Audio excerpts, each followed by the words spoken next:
हिंदी वापसी। जल्द ही अजाक्स खाड़ी हिम सिंह के साथ शापित जंगल से बाहर की ओर भागा। उसने इसे अपनी आत्मिक चेतना में संग्रहित नहीं किया क्योंकि शापित जंगल से निकलने के बाद वह इसे वैसे भी संग्रहित कर लेगा। इसलिए उसने शिशु हिम सिंह को थोड़ी देर और बाहर रहने दिया। गर्जन। शिशु हिम सिंह ज्यादा कमजोर नहीं है क्योंकि वह निम्न स्तर का रैंक 4 स्पिरिट बीस्ट था और वह अजाक्स की गति के साथ चलने में सक्षम था। क्योंकि अजाक्स अपनी पूरी गति से नहीं दौड़ा, इसलिए उन्हें शापित जंगल से बाहर निकलने में लगभग 6 घंटे लग गए। ओह, जैसे ही वह शापित जंगल से बाहर आया, किसी कारणवश उसने राहत की सांस ली और अपने शरीर को तानकर हौंकते हुए शिशु हिम सिंह को देखा। बुरा नहीं, बुरा नहीं। अजाक्स ने हिम सिंह की सहनशक्ति पर अपना सिर हिलाया और कहा, अब तुम जा सकते हो और मेरी आत्मिक चेतना में आराम कर सकते हो। जैसे ही उसने अपनी बात समाप्त की, उसने उसे अपनी आत्मिक चेतना में वापस बुला लिया क्योंकि वह नहीं चाहता था कि अन्य लोगों को पता चले कि उसके साथ एक आत्मिक जानवर है, जिसका वंश सम्राट स्तर का है। ये सही है। एक उच्च स्तरीय साधक एक नजर से एक आत्मिक जानवर की वंशावली का अनुमान लगा सकता है, जो कि अजाक्स नहीं चाहता था क्योंकि उसके पास पहले से ही चीजों से भरा एक प्लेट था और साथ ही वह कोई अतिरिक्त परेशानी नहीं चाहता था जब वह अपनी आत्मिक चेतना में शिशु हिम सिंह को संग्रहित करके इसे आसानी से टाल सकता था। अब समय आ गया है कि हम स्क्वाड के घर वापस जाएं और देखें कि सीनियर भाई पॉलिन और लेवी कैसे हैं। मुझे उम्मीद है कि वे दोनों अपनी चोटों से उबर चुके होंगे और अपनी बेहोशी की हालत से जाग गए होंगे। NOWELLBEACON हेज ग्रूव भाड़े के सैनिक दस्ते की इमारत की ओर दौड़ते हुए उसने अपने दो बड़े भाइयों पॉलिन और लेवी के बारे में सोचा। Honk ads by pub future rattler. जैसे ही वह 1 किलोमीटर से भी कम दूरी पर भागा, उसने दो आत्मिक प्राणियों को देखा जो एक नीले रंग के चमकते पत्थर के लिए एक दूसरे से लड़ रहे थे। अजाक्स का उनकी लड़ाई में हस्तक्षेप करने का कोई इरादा नहीं था। हालांकि वह अपनी टुकड़ी की ओर नहीं भागा, इसके बजाय वह अपने चेहरे पर अजीब भाव के साथ दूर से उन्हें देखता रहा। बेशर्म सारस के पास पानी में घबराए सांप के खिलाफ जीतने की शून्य संभावना है। जिस बेशर्म क्रेन का उसने उल्लेख किया था, वह उसके वरिष्ठ भाई पॉलिन का अनुबंधित आत्मा जानवर था और एक नजर से अजाक्स ने अनुमान लगाया कि यह वही आत्मा क्रेन थी जिसे उसने अपने वरिष्ठ भाई को वश में करने में मदद की थी। हालांकि बाद में वे कभी न लौटने वाली गुफा के कारण अलग हो गए। उसने कुछ नहीं किया और बस एक आत्मा क्रेन और एक पानी में झुनझुने वाले सांप के बीच लड़ाई को देखता रहा। निम्न स्तर के स्पिरिट बीस्ट के लिए जीवन कठिन लगता है। उन्हें एक जल तत्व स्पिरिट स्टोन के लिए भी अन्य स्पिरिट बीस्ट से लड़ना पड़ता है। अजाक्स ने अपना सिर हिलाकर यह समझा कि क्यों वे दो आत्मिक जानवर एक दूसरे से लड़ रहे थे। बेशर्म सारस, पानी के सांप को आत्मा पत्थर ले जाने दो, मैं तुम्हें एक और दूंगा। हॉन्क। जैसे ही आत्मा क्रेन ने अजाक्स को देखा, उसने पानी के सांप की परवाह नहीं की और अजाक्स की बाहों में जा घुसी, क्योंकि वह जानती थी कि अजाक्स के पास बहुत सारे जल तत्व के आत्मा पत्थर हैं और उसने उन आत्मा पत्थरों को पाने के लिए अभिनय करना शुरू कर दिया। रेटलर। जल रेटल स्नेक एक सेकंड के लिए भी वहां नहीं रुका और जल तत्वीय आत्मा पत्थर को उठाने से पहले ही शापित जंगल में भाग गया।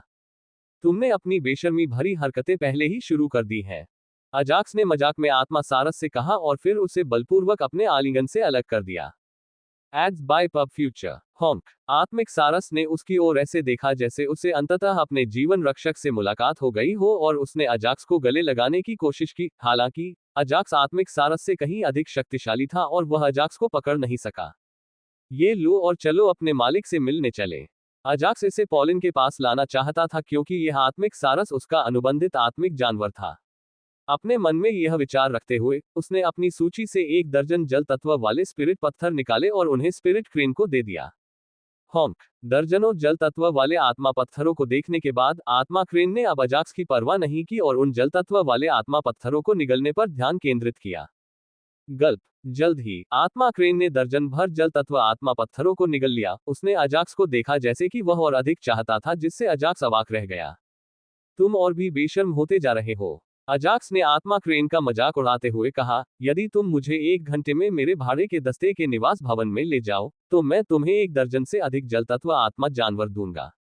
यद्यपि अजाक्स को यह नहीं पता था कि वह उसके शब्दों को पूरी तरह से समझ पाया है या नहीं, फिर भी उसे विश्वास था कि आत्मिक सारस को आंतरिक अर्थ समझ में आ गया होगा, क्योंकि अजाक्स जानता था कि इसके बिना आत्मिक सारस इतना बेशर्म सारस नहीं बन पाता। हॉन्क। आत्मिक सारस ने अपना सिर हिलाया, मानो वह अजाक्स की बातें समझ गया हो, और उसने अपने पंख से अजाक्स को संकेत दिया कि वह उस पर चढ़ जाए। अच्छा। Ads by pub future. तो अजाक्स ने स्पिरिट क्रेन पर सवार होकर उड़ान भरी और वह अविश्वसनीय गति से उड़ने लगी, जिससे अजाक्स आश्चर्यचकित हो गया। हम इस रैंक 3 स्पिरिट बीस्ट की गति रैंक 4 स्पिरिट बर्ड जितनी क्यों है? अजाक्स ने मन ही मन जल क्रेन की गति के बारे में सोचा। हालांकि उन्होंने इसके बारे में ज्यादा नहीं सोचा क्योंकि उन्हें पता था कि इसकी गति कहां से आ रही है। यह मेरे द्वारा निर्धारित समय सीमा तक होना चाहिए।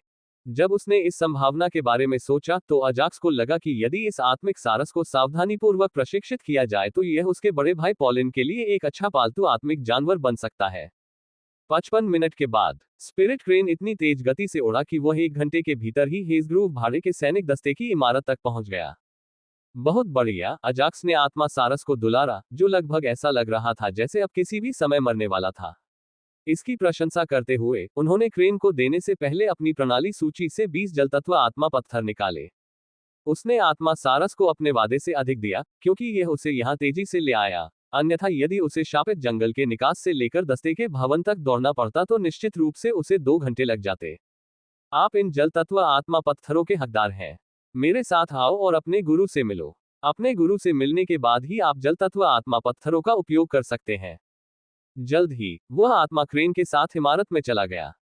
मैं पहले अपने बड़े भाई पॉलिन का हालचाल पूछूंगा। वह सीधे पॉलिन के कमरे में गया और दरवाजा खोला तो देखा कि दोहरी विशेषता वाली तात्विक आत्मा पॉलिन की देखभाल कर रही थी, जो अभी भी सो रही थी। ग्लेशियस, वह कैसा है? वह मूल आत्मा से पॉलिन के बारे में पूछने से पहले आत्मा सारस के साथ कमरे में गया। कैप्टन एडमंड ने कहा है कि वह 1 या 2 दिन में जाग जाएगा, इसलिए कोई गंभीर बात नहीं है, ग्लेशियस ने आदरपूर्वक अजाक्स को उत्तर दिया क्योंकि ग्लेशियस जानता था कि अजाक्स ही वह व्यक्ति था जिसने उसके स्वामी को बचाया था। अच्छा, जब वह जाग जाए तो मुझे बता देना, ये कहकर अजाक्स जाने के लिए मुड़ा और एक पल के लिए रुका। वैसे यह तुम्हारे मालिक का अनुबंधित आत्मा जानवर है, इसे यहीं रहने दो। ऐसा कहकर अजाक्स आत्मिक सारस को पीछे छोड़कर कमरे से बाहर चला गया। 552 ब्लैक मिस। जहां तक इस बात का सवाल है कि उसे इसके बारे में कैसे पता चला, तो इसका कारण उसकी पृथ्वी तत्व आत्मा स्लेट थी। शुरू से ही अजाक्स ने स्लेट को एक ही काम दिया था, वह था अपने बड़े भाई लेवी की देखभाल करना। क्रेक, उसने धीरे से दरवाजा खोला और 2 बिस्तर देखे। एक पर उसका बड़ा भाई लेवी लेटा था जबकि दूसरे पर स्लेट लेटा था। बड़े भाई अजाक्स। जैसे ही उसने अजाक्स को देखा, बिस्तर पर आराम कर रहा स्लेट अजाक्स का अभिवादन करने से पहले जाग गया। आप थके हुए लग रहे हैं। क्या आप किसी और के साथ अपनी जगह बदलना चाहते हैं? अजाक्स को देखकर लगा कि स्लेट बहुत थक गया है, इसलिए उसने उसकी तरफ बढ़ते हुए पूछा। नहीं, बड़े भाई। हालांकि स्लेट ने अजाक्स के प्रस्ताव को अस्वीकार कर दिया और कहा, जब तक भाई लेवी नहीं जागता, मैं उसकी देखभाल करूंगी। जैसा आप चाहते हैं वैसा करें। जब उसने स्लेट के गोल मटोल चेहरे पर आत्मविश्वास भरा भाव देखा, तो अजाक्स ने उसे मजबूर नहीं किया और लेवी की ओर बढ़ा, जो अभी भी बिस्तर पर बेहोश पड़ा था। Ads by pub future. उप कप्तान उडो के अनुसार भाई लेवी की चोटें उसे लाने के बाद और भी अधिक गंभीर हो गई हैं। स्लेट धीरे धीरे अजाक्स की ओर बढ़े और चिंतित स्वर में कहा, जिससे अजाक्स की भौहें तन गईं। क्या जब हम शापित जंगल में थे तब उसकी चोटें स्थिर नहीं थी? उसे यहां लाने के बाद वे और भी अधिक कैसे बिगड़ सकती है? अजाक्स ने चेहरे पर उलझन भरी नजर के साथ मोटे तत्व आत्मा से पूछा। ये सही है। लेवी के घायल होने के बाद उसके सभी घाव उच्च स्तरीय उपचार गोलियों की मदद से स्थिर हो गए थे। इसलिए जब उसने स्लेट की बातें सुनी तो उसने स्लेट को भ्रमित भाव से देखा। भाई अजाक्स, मुझे इसके बारे में नहीं पता। भाई लेवी की स्वास्थ्य स्थिति के बारे में अधिक जानने के लिए आपको उप कप्तान उडो से पूछना होगा। स्लेट ने ऐसे कहा जैसे उसे लेवी की हालत के बारे में कुछ भी पता ना हो। ठीक है। अजाक्स ने अपना सिर हिलाया और उडो से लेवी की स्थिति के बारे में पूछने का फैसला किया। मुझे लगता है स्पिरस मुझे ये पता लगाने में मदद कर सकता है कि वरिष्ठ भाई लेवी के साथ क्या गलत है। हालांकि अजाक्स को अचानक स्पिरस की निदान आंखों के बारे में ख्याल आया, जो किसी के शरीर में बीमारी को देख सकती थी। इसलिए उसने अपनी जीवन तत्व आत्मा को बुलाने का फैसला किया। स्पिरस, भाई लेवी की बीमारी की जांच करो। जैसे ही उसने स्पिरस को बुलाया, उसने उससे उस बीमारी की जांच करने को कहा जो उसके बड़े भाई लेवी को उसकी नींद से जगाने में असमर्थ बना रही थी। हाँ, गुरु को बुला रहा हूं। स्पिरस ने अपना सिर हिलाया और अपनी निदान आंखें कौशल का उपयोग करने से पहले लेवी की छाती पर अपने हाथ रखे। Ads by pub future. जैसे ही उसने इस कौशल का प्रयोग किया, उसकी आंखों में हरे रंग की रोशनी चमक उठी। उसने अपना कौशल रद्द करने से पहले उसे केवल 1 मिनट से भी कम समय तक देखा। कैसा हुआ, स्पाइरस? क्या तुम्हें उसकी बेहोशी का कारण पता चला? यह देखकर कि स्पाइरस ने लेवी से अपने हाथ हटा लिए हैं, अजाक्स ने स्पाइरस से लेवी की स्थिति के बारे में पूछा। क्या काली धुंध? क्या ये बुरे आदमी द्वारा इस्तेमाल की जाने वाली किसी तरह की राक्षसी ऊर्जा है? अजाक्स को याद आया कि लेवी को घायल करने वाला बूढ़ा आदमी एक राक्षसी साधक था। इसलिए उसने सोचा कि लेवी की आत्मा चेतना में काली धुंध के प्रकट होने का यही कारण होना चाहिए। मुझे इसका कारण नहीं पता, हालांकि यह उसकी प्रकृति के अग्नि तत्व के लिए उसके घावों को अंदर से ठीक करना असंभव बना रहा है। स्पिरस ने उसे हिलाते हुए कहा कि उसे इसका कारण नहीं पता, लेकिन उसने बताया कि वह क्या कर रहा था। तो आप ये कह रहे हैं कि बड़े भाई की चोटें केवल ऊपरी तौर पर ठीक हुई हैं, अंदरूनी तौर पर अभी भी ठीक नहीं हुई है? अजाक्स ने स्पाइरस से इसके बारे में पूछा और अंततः उसे कारण समझ में आ गया कि लेवी अपनी सारी चोटें ठीक हो जाने के बाद भी क्यों नहीं जाग रहा था। उच्च स्तरीय उपचार गोलियों की मदद से लेवी के शरीर पर लगी चोटें आधी ठीक हो गईं और वह खतरे से बाहर आ गया। हालांकि अपनी चोटों को पूरी तरह से ठीक करने के लिए उसे प्रकृति के अपने सार की आवश्यकता थी। हालांकि उसकी आत्मिक चेतना में काली धुंध के कारण लेवी की चोटें पूरी तरह से ठीक नहीं हो सकी। क्या आपके पास कोई सुझाव है जिससे वरिष्ठ भाई लेवी की चोटें पूरी तरह ठीक हो सके? चूंकि स्पिरस को उपचार के बारे में बहुत जानकारी थी, इसलिए उसने उससे सुझाव मांगा। जैसे ही उसने पूछा, स्पिरस आंखें बंद करके चुप हो गई, मानो वह लेवी को बचाने के तरीकों के बारे में सोच रही हो। Ads by pub future. अगर उसके पास कुछ नहीं है, तो मुझे सिस्टम की सुविधा पे टू नो पर निर्भर रहना होगा। स्पिरस के उत्तर की प्रतीक्षा करते हुए अजाक्स चुपचाप अपने मन में एक बैकअप योजना के बारे में सोच रहा था।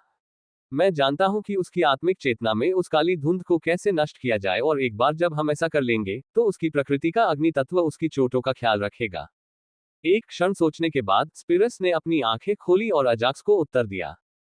बहुत बढ़िया। यह क्या है? नवंबर LB JNN। जैसे ही उसने उसकी बातें सुनी, अजाक्स उत्साहित हो गया और जल्दी से स्पिरस से इसके बारे में पूछा। चूंकि काली धुंध उसकी आत्मिक चेतना में प्रकृति के अग्नि तत्व पर हावी हो रही है, इसलिए हमें बस इतना करना है कि हम प्रकृति के कुछ समृद्ध सार को बलपूर्वक उसकी आत्मिक चेतना में भेजें। अपने चेहरे पर एक आत्मविश्वास भरे भाव के साथ स्पिरस ने लेवी को जगाने के लिए अपने सुझाव दिए। हालांकि इस विचार का कठिन हिस्सा यह है कि प्रकृति के समृद्ध सार को उसकी आत्मिक चेतना में कैसे भेजा जाए। जबकि अजाक्स अपने वरिष्ठ भाई लेवी को जगाने का तरीका खोजने के कारण उत्साहित महसूस कर रहा था, उसने स्पिरस को कठिन हिस्सा बोलते सुना, जिसने उसे परेशान कर दिया। ठीक है, मुझे प्रकृति के समृद्ध सार को इंजेक्ट करने का एक तरीका खोजना होगा। अगर वह उस आयामी दरार में या अपने प्रांत में होता, तो वह पहले ही अपनी आध्यात्मिक चेतना में काली धुंध को दबा चुका होता।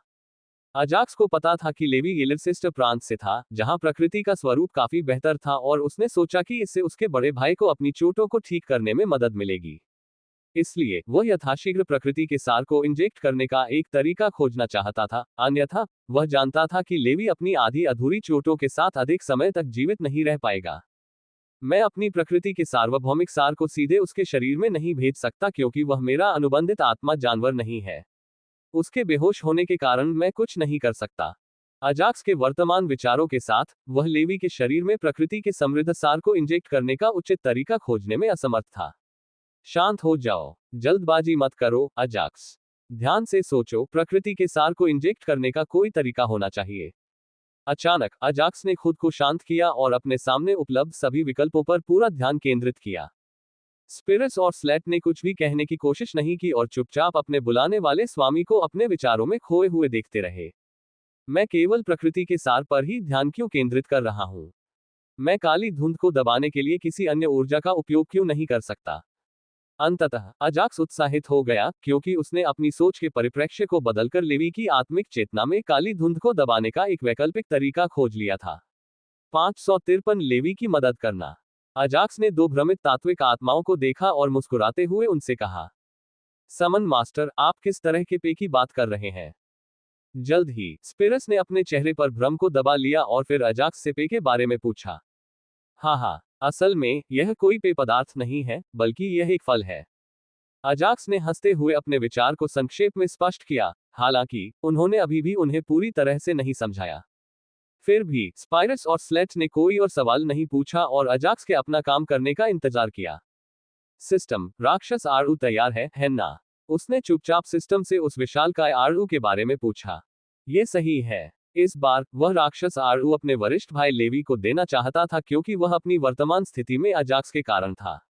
यदि अजाक्स ने आयामी दरार में नकली दुकान में मध्यम आयु वर्ग के व्यक्ति को नहीं पीटा होता, तो मध्यम आयु वर्ग के व्यक्ति के पिता ने अजाक्स को नहीं रोका होता और कोई लड़ाई नहीं होती जिसमें वरिष्ठ भाई लेवी घायल हो जाता।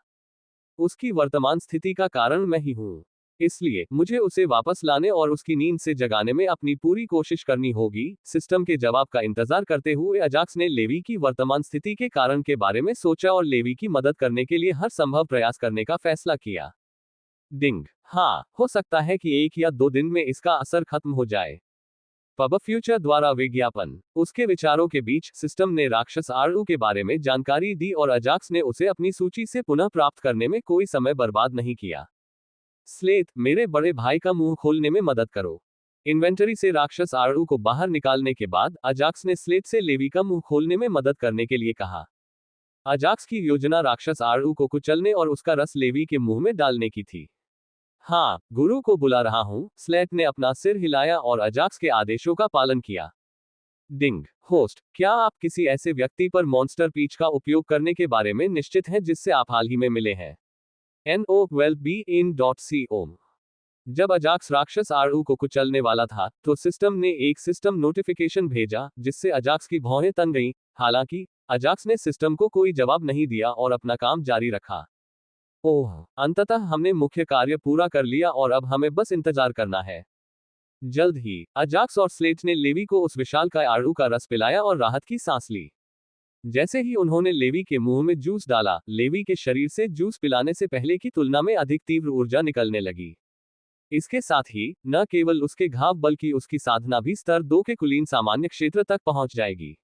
यदि यह बिना किसी दुर्घटना के होता है, तो वरिष्ठ भाई कुलीन सामान्य क्षेत्र में सबसे कम उम्र के साधक हैं जिनसे मैं कभी मिला हूं। यह आता है। यद्यपि अजाक्स लेवी की आत्मिक चेतना को नहीं देख सकता था, फिर भी लेवी की जीवन शक्ति और इसके अतिरिक्त उसकी साधना में धीमी वृद्धि से वह अनुमान लगा सकता था कि लेवी की आत्मिक चेतना में काली धुंध अब तक दब चुकी होगी। फिर भी वह जल्दी में नहीं था और धैर्यपूर्वक राक्षस आड़ू से ऊर्जा को लेवी के शरीर द्वारा अवशोषित किए जाने की प्रतीक्षा कर रहा था। Ads by pub future. अगर बड़े भाई बेहोश न होते तो ये प्रक्रिया अब तक आसानी से पूरी हो गई होती। यद्यपि वह अपने आरामदायक बिस्तर पर अच्छी नींद लेना चाहता था, वह ये भी देखना चाहता था कि उसका विचार काम करेगा या नहीं। बहुत धीमी गति से अजाक्स ने महसूस किया कि लेवी की साधना स्तर 2 सामान्य क्षेत्र से स्तर 3 सामान्य क्षेत्र तक बढ़ रही थी और यह वृद्धि उसी गति से जारी रही। सभी लोग मुख्य हॉल में आ जाएं। जब अजाक्स लेवी के शरीर में प्रक्रिया पूरी होने का इंतजार कर रहा था, तो उसने उडो की तेज आवाज को पूरे भाड़े के दस्ते की इमारत के अंदर गूंजते हुए सुना। आवाज से अजाक्स को यह पता चल गया कि यह अत्यावश्यक बात है, हालांकि उसे यह समझ में नहीं आया कि अत्यावश्यक क्या है। क्या हम पहले ही राक्षस सेना से नहीं लड़ चुके हैं? क्या तुम कुछ दिनों के लिए छुट्टी नहीं ले सकते? अजाक्स ने अपना सिर हिलाया और उसके मन में विभिन्न प्रश्न उठने लगे। वैसे भी मुझे लगता है कि इस प्रक्रिया में मेरी कल्पना से ज्यादा समय लगेगा। मैं दूसरों से मिलने जाऊंगा और देखूंगा कि चाचा ओदो अब क्या चर्चा करना चाहते हैं। अपने मन में यह विचार रखते हुए उसने अपने तत्व आत्माओं को आदेश देने से पहले अपने वरिष्ठ भाई लेवी पर एक आखिरी नजर डाली। स्पिरिट्स, आंतरिक दुनिया में वापस जाओ और थोड़ा आराम करो। जहां तक तुम्हारा सवाल है, तुमने वरिष्ठ भाई लेवी को देखना जारी रखा। चूंकि भाड़े के सैनिकों की टुकड़ी में कोई भी स्पिरिट्स के बारे में नहीं जानता था, इसलिए अजाक्स नहीं चाहता था कि अब कोई भी अनावश्यक सवाल उठाए। इसलिए उसने बस स्पिरिट्स को वापस बुलाया और स्लेट को लेवी की देखभाल करने का आदेश दिया। हाँ, बड़े भाई अजाक्स। स्लेट ने अपना सिर हिलाया और बिस्तर पर बैठकर लेवी को देखता रहा, जिसका शरीर प्रत्येक मिनट के साथ कुछ परिवर्तनों से गुजर रहा था। पब फ्यूचर द्वारा विज्ञापन। अजाक्स स्लेट के कार्यों से संतुष्ट था और उदो तथा अन्य लोगों से मिलने के लिए कमरे से बाहर जाने से पहले उसने अपना सिर हिलाया। जल्द ही वह नीचे चला गया जहां मुख्य हॉल स्थित था। ऐसा लगता है कि वरिष्ठ भाई पॉलिन को छोड़कर सभी लोग मुख्य हॉल में आ गए हैं। अजाक्स मुख्य हॉल को पूरी तरह से खचाखच भरा देखकर हैरान रह गया और मन ही मन सोचने लगा। एडमंड, ओडो, डाबोडर, एडमंड के 9 दत्तक बच्चे, लुइस और जेफ। ये वे लोग थे जो उस समय मुख्य हॉल में मौजूद थे।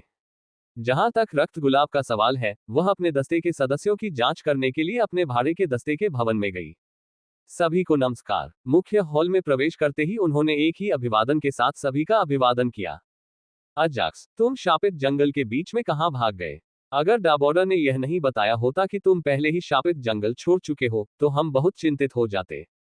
साथ ही, हम जानते हैं कि शापित जंगल का मध्य भाग तुम्हारे अकेले घूमने के लिए सुरक्षित जगह नहीं है।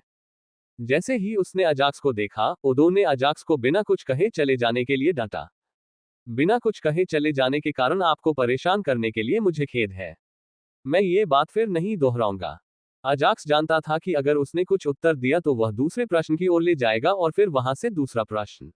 यह ओडो के चरित्र के साथ कभी खत्म नहीं होगा। इसलिए अजाक्स ने एडमंड और अन्य लोगों से माफी मांगी। बिना किसी आश्चर्य के प्रयोग किया गया छोटा सा अजाक्स काम कर गया, जिससे ओदो ने और प्रश्न पूछना बंद कर दिया। ठीक है, मुझे उम्मीद है कि आप अपनी बात से पीछे नहीं हटेंगे। ओदो ने अजाक्स की चिंता करना छोड़ दिया और मुख्य हॉल के बीच में जाकर एक छोटी सी मेज पर खड़ा हो गया। मुझे इस कमरे में उपस्थित युवा पीढ़ी के साधकों को एक महत्वपूर्ण बात बतानी है। ओदो ने धीरे धीरे समझाना शुरू किया, जिससे अजाक्स और अन्य सभी युवा साधक उसकी बात सुनकर उत्साहित हो गए। हालांकि किसी ने न तो चिल्लाया और न ही कुछ कहा, बल्कि ओडो द्वारा बताई गई महत्वपूर्ण बात की घोषणा करने का इंतजार किया। अंकल, ओडो गंभीर लग रहे हैं। मुझे आश्चर्य है कि यह घोषणा किस बारे में है। ओडो की घोषणा की प्रतीक्षा करते समय अजाक्स सहित कई युवा साधकों ने अपने मन में यही सोचा। ओडो की चालाकी, क्या 6 आवारा साधक NO12B-Jan.com नी संदेह हम करते हैं। जैसे ही ओडो ने अपना प्रश्न पूछना समाप्त किया, अजाक्स को छोड़कर कमरे में मौजूद सभी लोग चौंक गए और उनमें से कईयों ने अपना सिर हिलाया, जैसे कि वे उनके बारे में जानते हो। 6 आवारा साधक, वे कौन है? जहां तक अजाक्स का सवाल है, उन्हें इस बारे में जरा भी जानकारी नहीं थी कि वे कौन थे और दूसरों को बताने के लिए वे क्या करते थे। एल्डर बोरोन ने उसे कई कहानियां सुनाई थी, हालांकि उनमें 6 आवारा साधकों के बारे में कुछ भी नहीं था। इसलिए वह उनके बारे में नहीं जानता था। 6 आवारा साधक वे 6 व्यक्तिगत साधक हैं जिन्होंने अपनी शक्तियों से पूरे ज़ोरोचेस्टर प्रांत को हिलाकर रख दिया था, और यहां तक कि शीर्ष शक्तियां भी उनसे अनावश्यक रूप से लड़ना नहीं चाहती थी, क्योंकि वे जानते थे कि भले ही वे उनके खिलाफ जीत जाएं, लेकिन वे अपने पक्ष के कई लोगों को खो देंगे। अजाक्स के मैं नहीं जानता वाले कथन को देखते हुए लुइस, जो शुरू से ही अजाक्स का मार्गदर्शक था, ने ध्वनि संचरण के माध्यम से 6 आवारा साधकों के बारे में समझाया। हम तो वे इतने शक्तिशाली हैं। अजाक्स को समझ में आ गया कि मुख्य हॉल में सभी युवा साधक उत्साहित चेहरे के साथ अपना सिर क्यों हिला रहे थे। हाँ, कैप्टन एडमंड और उपकप्तान ओडो सहित सभी लोग उन 6 आवारा साधकों का सम्मान करते थे और उनकी तरह शक्तिशाली बनने की आशा रखते थे। लुइस ने अपनी बात कहने से पहले एडमंड और ओडो की ओर इशारा किया। अजाक्स की नजर लुइस की उंगली पर पड़ी और उसने देखा कि जब उन्होंने 6 आवारा साधकों के बारे में सवाल पूछा था तो उनका लहजा सम्मानपूर्ण था। पब फ्यूचर द्वारा विज्ञापन। हम अजाक्स ने अपना सिर हिलाया क्योंकि वह समझ गया था कि मुख्य हॉल में बैठे साधकों द्वारा उन 6 आवारा साधकों का कितना सम्मान किया जाता था।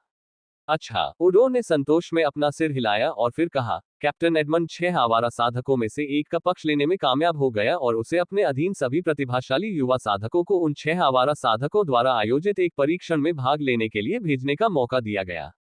ओडो ने एक छोटी सी सांस ली और फिर एडमंड की ओर देखा, मानो वह उसे अपना भाषण पूरा करने का संकेत दे रहा हो। क्या वे पहले ही मर नहीं गए हैं? गॉडफादर ने यह भी कहा कि वे सभी 20 साल पहले मर चुके हैं। इससे पहले कि एडमंड कुछ कह पाता, मुख्य हॉल हैरान चेहरों से भर गया, क्योंकि ज़ोरोचेस्टर प्रांत के निवासियों के अनुसार वे 6 आवारा साधक 20 साल पहले गायब हो गए थे और जैसे जैसे समय बीतता गया, सभी ने मान लिया कि वे मर चुके हैं। इसलिए जब उन्होंने ओडो की बातें सुनी तो वे चौंक गए और साथ ही उन्होंने एडमंड और ओडो दोनों से कई सवाल पूछे। नमस्कार, युवा स्वामी। जबकि मुख्य हॉल कई सवालों से भरा हुआ था, दरबाउद चुपचाप अजाक्स की ओर चला गया और उसका अभिवादन किया। नमस्ते दरबार, सब लोग शांत हो जाओ। अचानक एडमंड उन युवा किसानों पर चिल्लाया जो लगातार सवाल पूछ रहे थे। उद्धरण पब फ्यूचर द्वारा विज्ञापन। जैसे ही उन्होंने एडमंड की तेज चीख सुनी, मुख्य हॉल में मौजूद सभी लोगों ने उन 6 आवारा साधकों के बारे में अपनी जिज्ञासा दबा ली और चुप हो गए। मैं जानता हूं कि आप क्या सोच रहे हैं। कुछ घंटों तक तो मुझे भी यही लगा, हालांकि हम गलत हैं और 6 आवारा साधक अभी भी जीवित हैं। जब मुख्य हॉल में शांति छा गई, तो एडमंड ने युवा साधक के मन में उठे संदेहों का समाधान करना शुरू किया। हालांकि एडमंड की बातों के बाद सभी के मन में कई सवाल थे, लेकिन किसी ने भी मुख्य हॉल में शोर मचाने की हिम्मत नहीं की, क्योंकि वे जानते थे कि अगर उन्होंने शोर मचाया तो उन्हें मुख्य हॉल से बाहर निकाल दिया जाएगा। इसलिए उन्होंने अपनी जिज्ञासा को दबाना जारी रखा और एडमंड की घोषणा पूरी होने तक प्रतीक्षा की। इससे भी महत्वपूर्ण बात यह है कि आप 6 आवारा साधकों में से एक से कई बार मिल चुके हैं। एडमंड ने हल्की सी मुस्कान बिखेरी, जबकि वह युवा साधकों के वास्तविकता में आने का इंतजार कर रहा था। क्या हम एक आवारा किसान से मिले? वह कैसे संभव है? पिताजी ने कहा, मैं उससे कई बार मिला हूं। मुझे आश्चर्य है कि वह कौन है।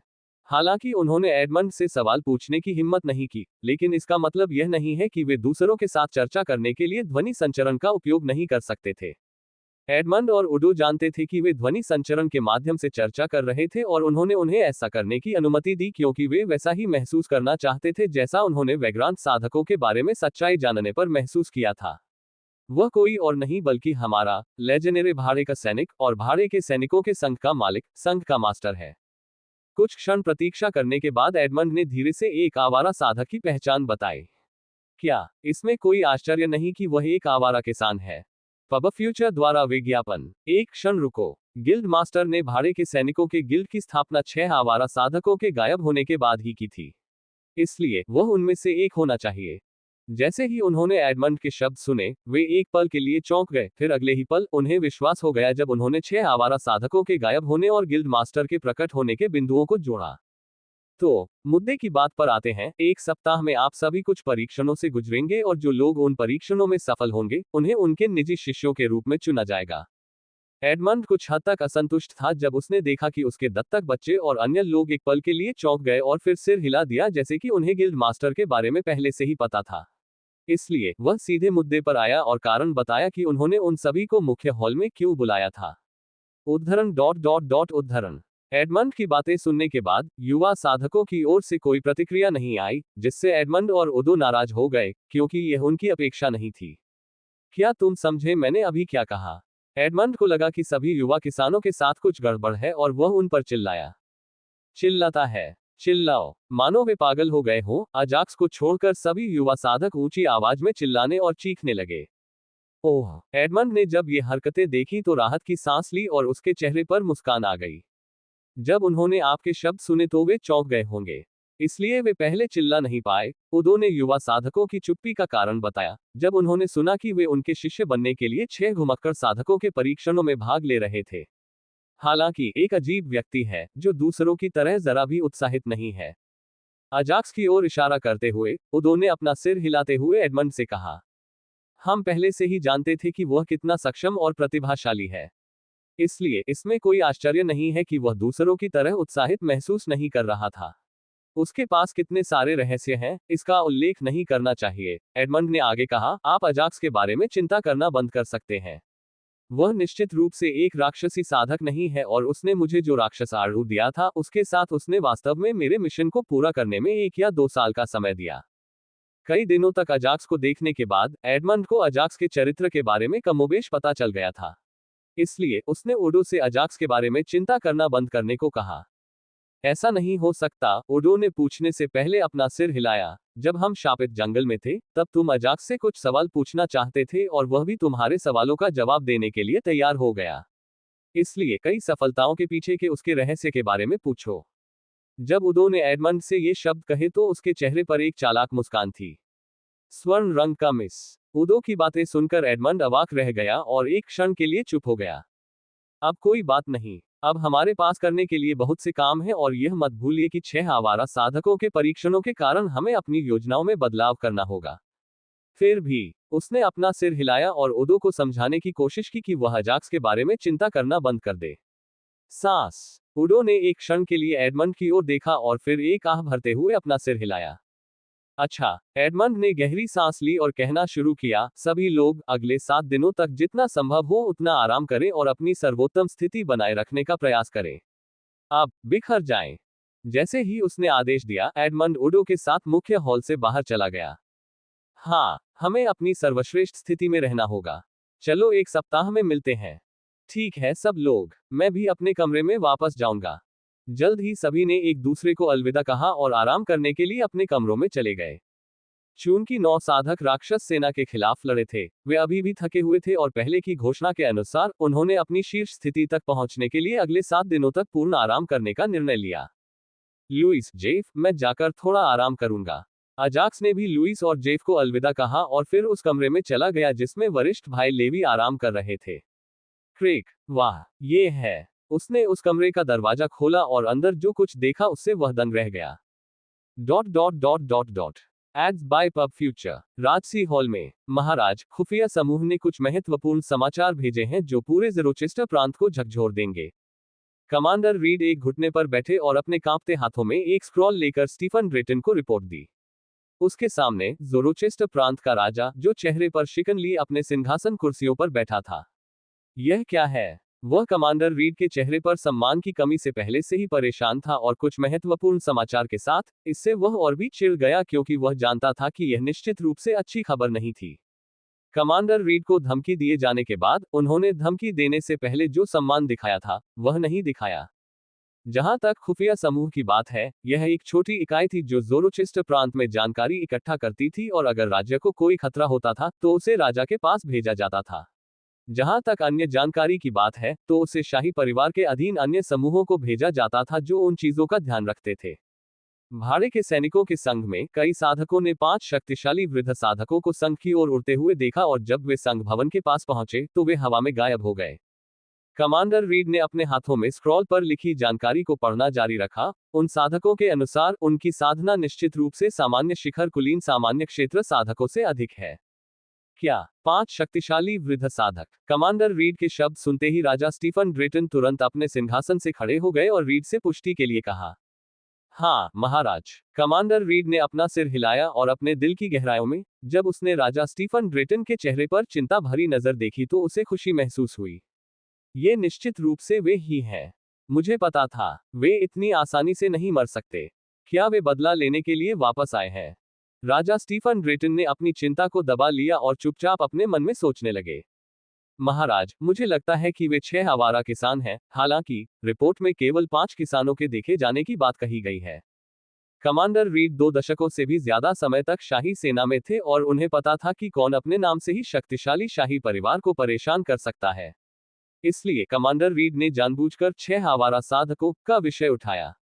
हाँ, तो क्या हुआ अगर यह 6 आवारा साधक हैं? पब फ्यूचर द्वारा विज्ञापन। जल्द ही राजा स्टीफन को कुछ याद आने पर उनकी चिंता समाप्त हो गई और उन्होंने आगे कहा, उनके नेता पहले से ही शक्तिहीन है। इसलिए अगर वे बदला लेने के लिए वापस भी आते हैं तो वे हमें कोई नुकसान पहुंचाने से पहले ही मर जाएंगे। कमांडर रीड को समझ में नहीं आया कि उसका राजा क्या बोल रहा था और वह असमंजस से राजा की ओर देखने लगा। भ्रमित मत दिख, रीड। क्या तुम जानते हो कि 6 आवारा साधकों का नेता कोई और नहीं बल्कि भाड़े के सैनिकों के संघ का संघ प्रमुख है? कमांडर रीड के चेहरे पर उलझन भरी नजर देखकर राजा स्टीफन उनकी ओर बढ़े और कुछ ऐसा बताया जिससे कमांडर रीड हैरान रह गए। हालांकि ये सब कुछ ही सेकंड तक चला, उसके बाद उन्होंने अपना सिर हिला दिया।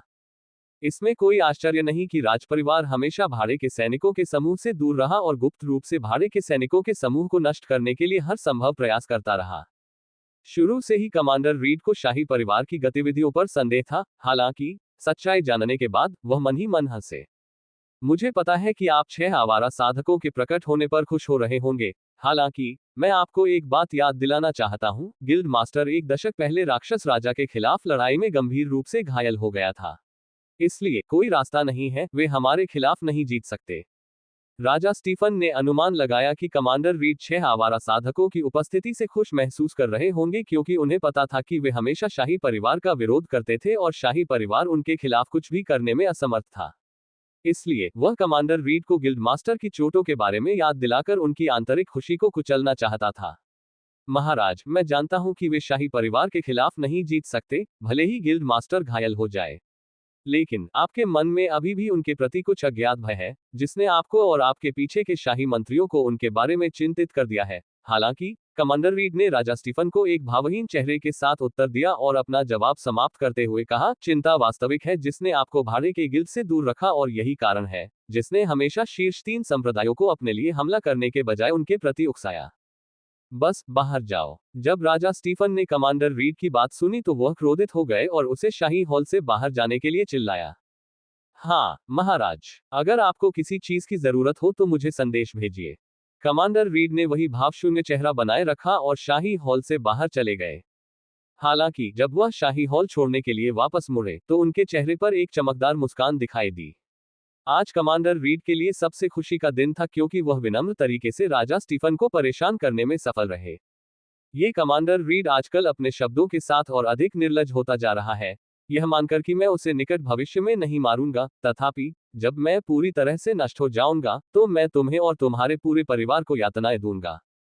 पब फ्यूचर द्वारा विज्ञापन। कमांडर रीड के शाही परिवार से चले जाने के बाद राजा स्टीफन ने अपने हाथ जोड़े और मन ही मन सोचा, ये सही है। शाही परिवार को अभी भी कमांडर रीड की जरूरत थी और यही कारण था कि राजा स्टीफन ने कमांडर रीड से कुछ नहीं कहा, जबकि वह जानते थे कि कमांडर रीड जानबूझकर उन्हें परेशान कर रहा था। यहाँ आओ। जैसे ही वह अपने विचारों में डूबा हुआ था, राजा स्टीफन ने अपनी बाईं ओर खुले दरवाजे से एक गहरी आवाज सुनी। हम मास्टर। स्टीफन गंभीर हो गया जब उसने देखा कि उसके बाईं ओर का दरवाजा खुला था और उसने अपने मालिक की आवाज सुनी। बिना समय बर्बाद किए वह तुरंत कमरे में घुस गया और दरवाजा बंद कर लिया। मैंने किसी को 6 आवारा साधकों का जिक्र करते सुना। क्या वे वापस आ गए हैं? कमरा पूरी तरह से सुनहरे रंग की धुंध से भर गया था और जैसे ही राजा स्टीफन कमरे में दाखिल हुए, उन्होंने एक बार फिर परिचित आवाज सुनी और उत्साहित हो गए। गुरुजी, आप कहाँ हैं? मैं देख नहीं पा रहा हूँ। हालांकि वह अपने मालिक को देखने में सक्षम था, जिसे वह अब तक मृत मान रहा था।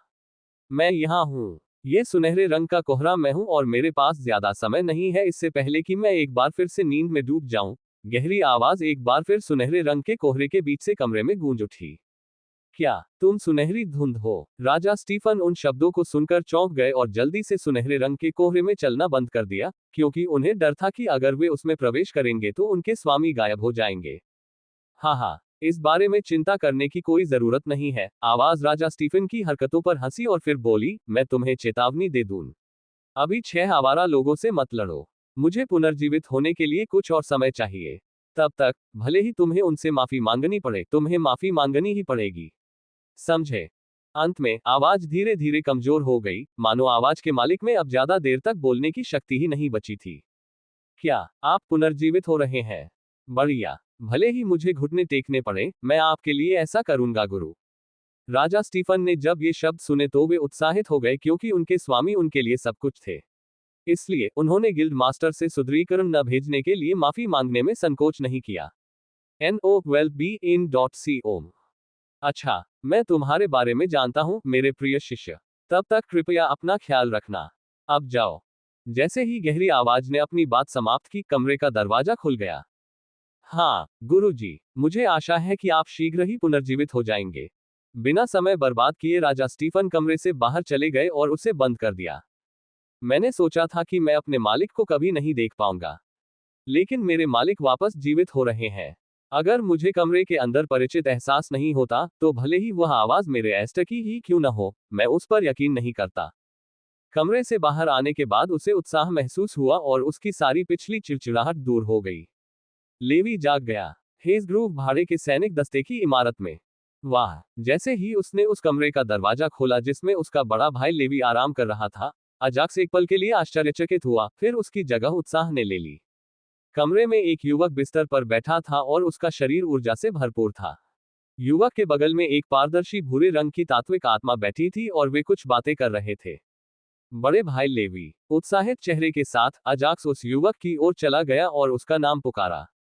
ये युवक कोई और नहीं बल्कि बड़ा भाई लेवी था जो कुछ देर पहले तक बेहोश था। अब तक मेरा ख्याल रखने के लिए धन्यवाद अजाक्स। जब लेवी ने अजाक्स की आवाज सुनी तो वह बिस्तर से उठ खड़ा हुआ और अजाक्स को धन्यवाद दिया। वरिष्ठ भाई लेवी, मुझे आपको धन्यवाद देना चाहिए। यदि आप नहीं होते तो मैं आयामी दरार में ही मर गया होता। अजाक्स ने लेवी को धन्यवाद देते हुए अपना सिर हिलाया।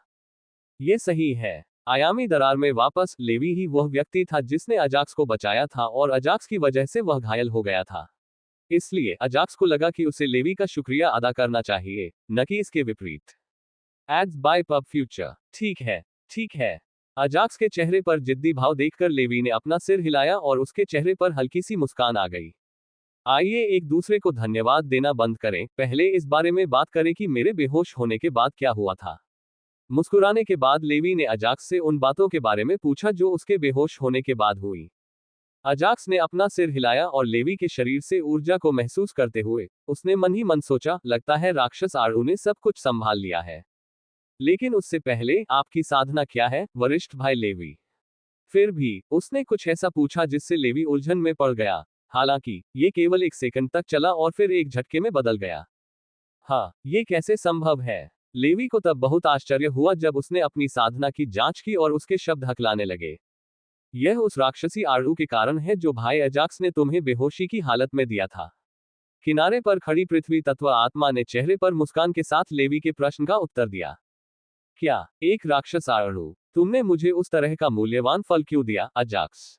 Ads by pub future. Levi का आश्चर्य तब और भी बढ़ गया जब उसने स्लेट का उत्तर सुना और हैरान चेहरे के साथ अजाक्स से पूछा, क्योंकि उसे समझ में नहीं आ रहा था कि अजाक्स उसे इतना मूल्यवान फल क्यों देगा, जिसे वह मुश्किल से कुछ दिनों से जानता था। यह आयामी दरार में आपकी मदद और चिमेरा बुरे आदमी के हाथों से मेरी जान बचाने के कारण है। अजाक्स ने मुस्कुराते हुए लेवी को राक्षस आड़ू देने का कारण बताया। फिर भी तुम्हें वह फल मुझे नहीं देना चाहिए था और अपने पास रख लेना चाहिए था। No well be in .com। मैं अब इसे अपनी साधना में उपयोग नहीं कर सकता, वरिष्ठ भाई। वैसे भी राक्षस आड़ू पहले से ही आपके द्वारा खाया गया है और इसने आपकी चोटों को ठीक करने में आपकी मदद की है। अब मेरे लिए यही सब मायने रखता है। अजाक्स बिस्तर की ओर चला गया और उस पर बैठ गया और बोला, हालांकि मैं आपकी साधना के बारे में जानने को उत्सुक हूं, वरिष्ठ भाई लेवी। अजाक्स जानना चाहता था कि राक्षस आड़ू की मदद से लेवी की खेती कितनी बढ़ गई थी, क्योंकि वह अपनी खेती को देखने में असमर्थ था। मैंने सफलतापूर्वक कुलीन सामान्य दायरे को तोड़ दिया है और इससे भी अधिक मैं उस दायरे में स्तर 2 तक पहुंच गया हूं। अपने आश्चर्य को दबाते हुए लेवी ने धीरे से शांत स्वर में अजाक्स को उत्तर दिया। हालांकि वह शांत दिख रहा था, लेकिन उसका दिल उत्साह से बहुत तेजी से धड़क रहा था क्योंकि वह अपने दिमाग में कुछ सोच रहा था। मैं अब अपने लक्ष्य के बहुत करीब हूं। एक बार जब मैं इसे प्राप्त कर लूंगा तो मैं अपने परिवार के पास वापस जा सकता हूं और फिर देखूंगा कि मुझे रोकने की हिम्मत कौन करता है। ऐसा लगता है कि वरिष्ठ नागरिक अर्धराजा क्षेत्र में प्रवेश करने के बाद अपने परिवार के पास वापस जाने के बारे में सोच रहे हैं। Ads by pub future. Levi के चेहरे पर दृढ़ निश्चयी भाव था और अजाक्स अनुमान लगा सकता था कि लेवी अपने मन में क्या सोच रहा था। महान। फिर भी वह लेवी की बढ़ती हुई साधना से उत्साहित हुआ और उसकी प्रशंसा की। ये सब तुम्हारा धन्यवाद है, अजाक्स। मुझे नहीं पता कि मैं तुम्हारे लिए क्या कर सकता हूँ। हालांकि अगर भविष्य में तुम्हें किसी मदद की जरूरत होगी, तो तुम बस मुझसे पूछो और मैं तुम्हारी मदद करने की पूरी कोशिश करूंगा। यद्यपि लेवी एक विशिष्ट सामान्य क्षेत्र साधक बन गया था, फिर भी वह जानता था कि अजाक्स की सहायता के बिना वह अपने वर्तमान साधना क्षेत्र तक नहीं पहुंच पाता। इसलिए उन्होंने एक बार फिर अजाक्स को उनकी मदद के लिए धन्यवाद दिया। वरिष्ठ भाई, इस बारे में बात मत करो। क्यों न तुम थोड़ा आराम करो और अपने नए साधना क्षेत्र को स्थिर करो। अजाक्स ने लेवी से अपनी साधना को स्थिर करने के लिए कहा। इससे पहले कि वह स्लेट को देखता, उसने कहा, तुम वरिष्ठ भाई लेवी के साथ क्यों नहीं जाते? हाँ, बड़े भाई अजाक्स, स्लेट ने समझ में अपना सिर हिलाया। मेरे बारे में चिंता मत करो, अजाक्स। मेरी साधना पहले से ही स्थिर हो चुकी है और मैं एक पल भी बिस्तर पर पड़े रहने से ऊब गया हूँ। लेवी ने चेहरे पर थका हुआ भाव लाते हुए कहा, मानो वह बिस्तर पर लेटे लेटे थक गया हो। ठीक है, यदि आप चाहें, तो आप लुइस और जेफ के साथ प्रशिक्षण लेने जा सकते हैं। वे इतनी कड़ी ट्रेनिंग क्यों कर रहे हैं, यह आपको उनसे पूछना चाहिए। अजाक्स समझ सकता था कि लेवी कैसा महसूस कर रहा होगा और उसने लुइस और जेफ की ओर इशारा किया, जो स्क्वाड बिल्डिंग के पीछे खुले मैदान में लड़ रहे थे, और लेवी से उनसे मिलने के लिए कहा। जरूर, लेकिन तुम अचानक इतना रहस्यमय व्यवहार क्यों कर रहे हो? लेवी ने अपना सिर हिलाया और अजाक्स से उसके भावों में आए अचानक परिवर्तन के बारे में प्रश्न पूछा। वे आपको समझा देंगे और मुझे उम्मीद है कि आप सही निर्णय लेंगे। खैर, मैं अपने कमरे में वापस जाऊंगा और थोड़ा आराम करूंगा। अपनी बात समाप्त करने के बाद लेवी के उत्तर की प्रतीक्षा किए बिना वह अपने बड़े भाई लेवी और स्लेट को असमंजस में छोड़कर अपने कमरे में चला गया। बेबी स्नोलान ने पुनः संवर्धन प्रक्रिया शुरू की। उसके मन में यही एक विचार था जिसने उसे बहुत सोचने पर मजबूर कर दिया। इसलिए राक्षस आड़ू के सेवन से खेती में वृद्धि के लिए किसान को अपनी नींव को स्थिर करने की आवश्यकता नहीं होती है। उसने उस समय को याद किया जब एडमंड ने राक्षस आड़ू खाया था। उसने अपनी बढ़ी हुई खेती को भी स्थिर नहीं किया और अपने अन्य कामों में लग गया। मुझे उम्मीद है कि जब तक मैं सामान्य दायरे में पहुंचूंगा, मुझे एक और राक्षस आड़ू मिल जाएगा। फिर मुझे हत्यारे संप्रदाय पर हमला करने के लिए ज्यादा इंतजार नहीं करना पड़ेगा। अजाक्स ने अपनी आत्मिक चेतना में देखने से पहले चुपचाप आशा व्यक्त की। उसकी आत्मिक चेतना में 2 हथियार, रक्तपिपासु भाला और विरासत की तलवार मध्य हवा में मंडरा रहे थे और उसकी आत्मिक चेतना के केंद्र में एक छोटा ऊर्जा गोला था जो दोनों हथियारों के साथ मंडरा रहा था। क्या मुझे इसका उपयोग अभी करना चाहिए? अजाक्स ने इसका उपयोग करने का निर्णय लेने से पहले केवल 1 सेकंड के लिए सोचा, क्योंकि वह 6 आवारा साधकों का चयन शुरू होने से पहले अपना स्तर ऊपर करना चाहता था। यह विचार करते हुए उसने तुरंत उसे अपनी आत्मिक चेतना से बाहर निकाला और फिर अपने हाथ से कुचल दिया। हुश! जैसे ही उसने उसे कुचला, ऊर्जा गोले से समृद्ध ऊर्जा फूट पड़ी और सीधे उसके शरीर में प्रवेश कर गई। पब फ्यूचर द्वारा विज्ञापन। इसके बाद जो हुआ वह एक आम बात थी। वह थी अजाक्स की दर्द भरी कराहें। डिंग! दोनों साधनाओं में सफलतापूर्वक स्तर 2 तक पहुंचने के लिए मेजबान को बधाई। हमेशा की तरह उन्होंने दर्द सहन किया और आत्मा और शरीर दोनों साधना में कुलीन कमांडर क्षेत्र के स्तर 2 तक सफलतापूर्वक पहुंच गए। ओह, इस बार दर्द बहुत ज्यादा है। मुझे लगता है कि ऐसा मेरी दोनों खेती एक साथ बढ़ने की वजह से हो रहा है। जैसे ही उसे सिस्टम नोटिफिकेशन मिला, अजाक्स ने राहत की सांस ली और दर्द के बारे में सोचा जो सामान्य से कहीं ज्यादा था। इसलिए उसने इसे एक ही समय में दोनों खेती बढ़ाने से जोड़ा। वैसे भी अब जो बात मायने रखती है वह है मेरी साधना जो सफलतापूर्वक बढ़ गई है, अजाक्स ने धीमी आवाज में खुद से कहा और एक बार फिर अपनी आत्मिक चेतना में देखा। उसकी आत्मिक चेतना के एक कोने में शिशु हिम सिंह अपनी आंखें बंद करके आराम कर रहा है। चूंकि मैं अगले सप्ताह आराम करूंगा, इसलिए मैं शिशु हिम सिंह को अपनी आत्मिक चेतना में पुनः संवर्धन प्रक्रिया से गुजरने दूंगा। इसके बाद अजाक्स ने शिशु हिम सिंह को पुनः संवर्धन प्रक्रिया से गुजरने की अनुमति देने का निर्णय लिया, क्योंकि वह अगले 7 दिनों तक अपने कमरे में ही रहेगा। इसलिए उसने सोचा कि यह शिशु हिम शेर के लिए सबसे अच्छा समय होगा। पब फ्यूचर द्वारा विज्ञापन। छोटे उठो। आत्मिक चेतना में प्रकृति के अपने सार का उपयोग करते हुए अजाक्स ने शिशु हिम सिंह को उसकी नींद से जगाने के लिए हल्के से मारा। बादल की गरज। शांत हो जाओ, छोटे। मैंने तुम्हें तुम्हारी नींद से जगा दिया है ताकि तुम पुनः खेती की प्रक्रिया से गुजर सको। जैसे ही उसने धीरे से शिशु श्वेत सिंह से कहा, अजाक्स का आत्मिक चेतना रूप उसकी आत्मिक चेतना में प्रकट हुआ। गर्जन। जब उसने अजाक्स के शब्द सुने, तो शिशु हिम सिंह ने धीमी दहाड़ लगाई और फिर उत्साह से अपना सिर हिलाया। वह पुनः संवर्धन प्रक्रिया के कारण उत्साहित नहीं हुआ, बल्कि शिशु हिम सिंह इसलिए उत्साहित था क्योंकि यदि वह पुनः संवर्धन प्रक्रिया में सफल हो गया तो वह बहुत जल्दी अपने माता पिता के पास वापस जा सकेगा। जन्म से ही शिशु हिम सिंह ने अपने माता पिता को कभी नहीं छोड़ा तथा वह अपने माता पिता के पास वापस जाने के लिए बहुत उत्सुक था। अच्छा, जैसे ही मैं यहाँ से चला जाऊंगा, मैं अपनी जगह से नहीं हिलूंगा और तुम्हें एक बिल्कुल शांतिपूर्ण जगह दूंगा। इसलिए तुम्हें सफलतापूर्वक पुनः साधना करनी होगी और एक मानव प्राणी में बदलना होगा। क्या तुम समझे? अपने वाक्य के अंत में वह बहुत गंभीर हो गया और उसने छोटे हिम सिंह से पूछा, आपकी पसंद के अनुसार अनुकूलित वैयक्तिकृत सामग्री सब एक ही स्थान पर। आपकी पसंद के अनुसार अनुकूलित वैयक्तिकृत सामग्री सब एक ही स्थान पर। Discovery feed. पब फ्यूचर द्वारा विज्ञापन। गर्जन। वह ऐसे दहाड़ा जैसे वह अजाक्स को उत्तर दे रहा हो कि वह मामले की गंभीरता को समझता है। जब तक आप पुनः खेती की गंभीरता को जानते हैं, यह अच्छा है। NOWELLBEIN.com। आत्मिक जानवर से मानव रूप में बदलना कोई आसान काम नहीं था। भले ही आत्मिक जानवर को मानव रूप में बदलने के लिए विशिष्ट पुनः साधना तकनीक मिल गई हो, लेकिन उसे बहुत दर्द सहना पड़ा और इसके अलावा उस दर्द के बीच उन्हें तब तक ध्यान केंद्रित रखना पड़ा जब तक कि वे मानव रूप में परिवर्तित नहीं हो गए। यदि वे परिवर्तन के बीच में अपना ध्यान खो बैठे, तो वे मर जाएंगे और सबसे बुरी स्थिति में वे तरकीन एक भयानक राक्षस में बदल जाएंगे। मुझे आशा है कि तुम पुनः साधना की प्रक्रिया में असफल नहीं होगे, अन्यथा मुझे नहीं पता कि तुम्हारे माता पिता से क्या कहना है। अजाक्स ने अपनी आत्मिक चेतना से बाहर आने से पहले मन ही मन सोचा। जल्द ही शिशु हिम सिंह ने अपनी आत्मिक चेतना में पुनः साधना की प्रक्रिया शुरू कर दी। जैसे ही शिशु हिम सिंह ने अपनी आंखें बंद की, प्रकृति का सफेद रंग का सार उसके शरीर से बाहर आया और छोटे हिम सिंह को घेर लिया तथा उसके चारों ओर एक गोला बना दिया। एक बार जब गोलाकार आकृति बन गई, तो शेर का शरीर सफेद रोशनी से चमकने लगा, जिससे अजाक्स के लिए देख पाना असंभव हो गया। अगर मैं समय को नियंत्रित कर सकता, तो मैं अगले 7 दिनों को तेजी से आगे बढ़ाता और बड़ी बहन केशे से मिलने के लिए सीधे शापित जंगल में चला जाता। चूंकि वह हिम सिंह की पुनः खेती की प्रक्रिया को देखने में असमर्थ था, इसलिए अजाक्स ने इस पर ध्यान देना बंद कर दिया और अपने दोस्तों के ठिकाने के बारे में जानने के लिए केशे से मिलने के बारे में सोचा। हालांकि उसे लगा कि समय बहुत धीरे चल रहा है। इसलिए उससे लगा कि अगले 7 दिनों के लिए समय को तेजी से आगे बढ़ाना चाहिए, क्योंकि यही वह दिन था जब वे मिलने के लिए सहमत हुए थे। डिंग। 5 तत्व जगत से मेजबान का राक्षसी अवतार मेजबान से कुछ कहने का अनुरोध कर रहा है। जैसे ही वह खुद को शांत कर रहा था और अगले 7 दिनों का इंतजार करने की कोशिश कर रहा था, सिस्टम ने एक अधिसूचना भेजी जिसने अजाक्स को हैरान कर दिया।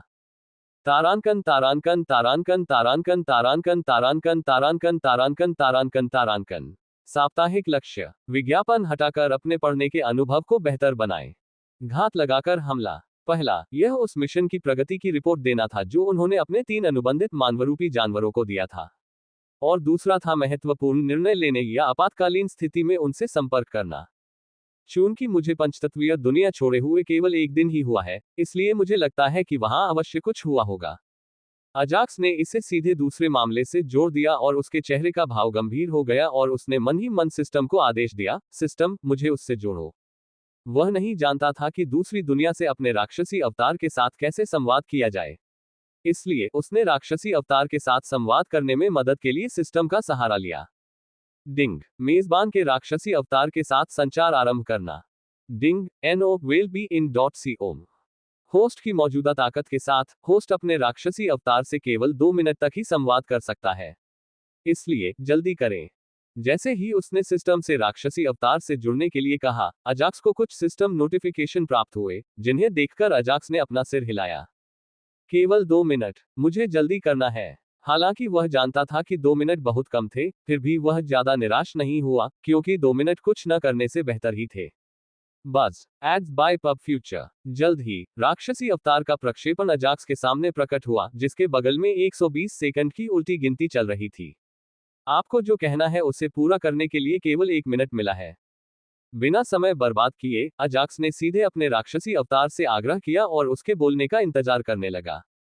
मास्टर, जब हम आत्मिक जानवरों को नष्ट करने के मिशन पर थे, तो 3 शीर्ष रैंक 6 आत्मिक जानवरों ने हम पर घात लगाकर हमला किया।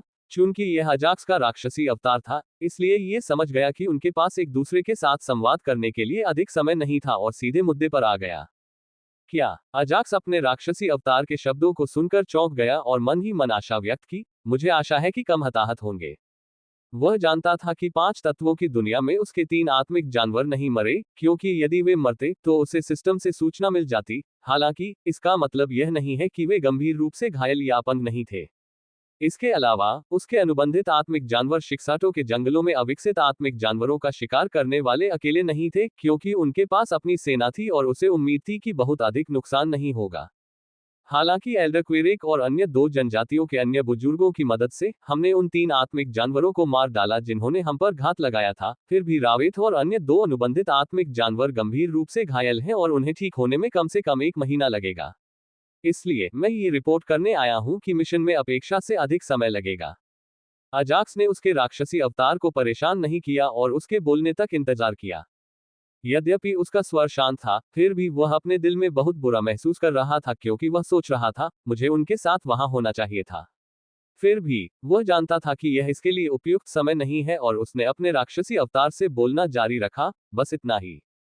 अजाक्स ने देखा कि उनके 2 मिनट के संवाद में अभी भी 30 सेकंड बाकी हैं, तो उसने अपने राक्षसी अवतार से पूछा, बहुत सी चीजें हैं, लेकिन जैसा कि आप जानते हैं कि हमारे पास इसके लिए समय नहीं है, गुरुजी। राक्षसी अवतार ने कड़वाहट से अपना सिर हिलाते हुए कहा, मुझे वह जानकारी बताने दो जो हमने शिक्साटो के जंगलों में अविकसित आत्मिक जानवरों के बारे में एकत्र की थी।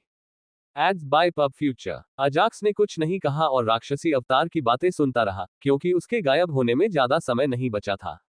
सभी अविकसित आत्माएं, यह भूत है। इससे पहले कि राक्षसी अवतार अपना वाक्य पूरा कर पाता, अजाक्स के सामने का प्रक्षेपण क्षण भर के लिए टिमटिमाया और फिर हवा में गायब हो गया। सभी अविकसित आत्मिक जानवर हैं। धिक्कार है। मुझे उसे यह कहने से रोक देना चाहिए था, जब उनके बीच संवाद के लिए केवल 20 सेकंड से भी कम समय बचा था। उन शब्दों ने उसे असमंजस में डाल दिया, जिससे अजाक्स ने अपने माथे पर हाथ मारा, क्योंकि उसे इस बात का अफसोस था कि उसने राक्षसी अवतार को बोलने की अनुमति दी, जबकि राक्षसी अवतार जो मुख्य बात बताने आया था, वह समाप्त हो चुकी थी। एक बार जब मैं केशे से मिलूंगा और 6 वैग्रांट कल्टीवेटर का शिष्य बनने के लिए चयन परीक्षा में भाग लूंगा, तो मुझे एक बार फिर से 5 तत्वों की दुनिया में प्रवेश करना होगा। अजाक्स ने आह भरी क्योंकि उसने अब से एक सप्ताह बाद दो महत्वपूर्ण चीजें हासिल करने के बाद एक बार फिर पांच तत्वों की दुनिया में प्रवेश करने का फैसला किया था। उसके पास अभी भी पंचतत्वीय दुनिया में प्रवेश का एक रास्ता बचा था और वह वहां 10 दिनों तक रह सकता था। हालांकि चूंकि समय की गति मानव दुनिया और पंचतत्वीय दुनिया दोनों के लिए समान थी, इसलिए वह अभी जाना नहीं चाहता था क्योंकि इससे एडमंड और अन्य लोगों में संदेह पैदा हो सकता था। लेकिन 3 शीर्ष रैंक 6 आत्मा जानवरों द्वारा घात लगाना बहुत संदिग्ध है। क्या अविकसित आत्मा जानवरों को किसी के द्वारा नियंत्रित किया जाता है? अपने राक्षसी अवतार के शब्दों पर विचार करते हुए अजाक्स को लगा कि उसके अनुबंधित आत्मिक जानवरों पर घात लगाकर किए गए हमले में कुछ गड़बड़ थी। सिस्टम, मैं अपने राक्षसी अवतार से पुनः कब संवाद कर पाऊंगा? तो अजाक्स ने सिस्टम से अपने राक्षसी अवतार के साथ अगले संचार के बारे में पूछा। डिंग, कम से कम एक सप्ताह या उससे अधिक। नोट, आप जितनी अधिक बार लंबी दूरी पर अपने राक्षसी अवतार के साथ संवाद करेंगे, संचार की अवधि और प्रत्येक संचार के बीच अंतराल क्रमशः बढ़ेंगे और घटेंगे। सिस्टम ने एक अधिसूचना भेजी जिससे अजाक्स के होश उड़ गए, क्योंकि उसने राक्षसी अवतार के साथ अपने अगले संचार के लिए एक सप्ताह तक इंतजार करने की उम्मीद नहीं की थी। लेकिन यह नोट आशापूर्ण है। होलोग्राफिक स्क्रीन पर नोट को देखकर अजाक्स को आशा की किरण दिखी, क्योंकि भविष्य में वह दो संचारों के बीच कम कूलडाउन के साथ अधिक समय तक संवाद कर सकेगा। 3 सिर वाला जहरीला हाइड्रा। जल्द ही अजाक्स ने इसके बारे में सोचना बंद कर दिया और अपने बिस्तर पर चला गया, फिर अपने नर्म बिस्तर पर आराम से गिर पड़ा। कितने दिन हो गए जब मैंने आखिरी बार इस बिस्तर पर सोया था? 5 तत्वों की दुनिया में घटित हो रही विभिन्न घटनाओं और समय की गति के कारण अजाक्स समय का पूरी तरह से पता नहीं लगा सका, क्योंकि उसे याद आ रहा था कि आखिरी बार वह अपने नर्म बिस्तर पर कब सोया था। जैसे ही बेबी स्नोलान अपनी पुनः खेती की प्रक्रिया पूरी कर लेता है और एक मानव प्राणी में विकसित हो जाता है, तब मैं खुद युद्ध टॉवर की कोशिश करूंगा। लेकिन उससे पहले क्या मुझे किसी को इसके अंदर भेजना चाहिए? अपने नर्म बिस्तर पर आराम करते हुए उसने युद्ध टावरों का उपयोग करने के बारे में सोचा, जिसका उसने पहले कभी उपयोग नहीं किया था। हालांकि उसने उससे पहले किसी और को भेजने का फैसला किया क्योंकि वह शिशु हिम सिंह को उसकी पुनः खेती की प्रक्रिया में परेशान नहीं करना चाहता था। जब वह किसी से लड़ता है तो उसे आत्मा चेतना से प्रकृति के सार का उपयोग करने की आवश्यकता होती है, जो निश्चित रूप से उसमें उतार चढ़ाव पैदा करेगी। इसलिए उसने कुछ दिन प्रतीक्षा करने और आराम करने का फैसला किया। मुझे युद्ध टॉवर में किसे भेजना चाहिए? चूंकि युद्ध टॉवर साधना तकनीक विकसित करने और टॉवर में लड़ाई के माध्यम से युद्ध कौशल को बढ़ाने में बहुत उपयोगी था, इसलिए अजाक्स इसे बर्बाद नहीं करना चाहता था और इसका पूरा उपयोग करना चाहता था। हालांकि समस्या ये थी कि वह भाग लेने वालों का चयन करने में दुविधा में पड़ गए क्योंकि उनके अधीन कई संबंध थे। डिंग, मेजबान ने युद्ध टॉवर को सक्रिय कर दिया है। कृपया हॉल के संरक्षकों में से किसी एक को चुनौती देने के लिए टॉवर में भेजने के लिए एक प्रतिभागी का चयन करें। जब वह युद्ध टॉवर का उपयोग करने के बारे में सोच ही रहा था, तो सिस्टम ने पहले ही उसके सामने एक छोटे टॉवर जैसी संरचना को बुला लिया था, जो पूरी तरह से सुनहरे चमक से ढकी हुई थी।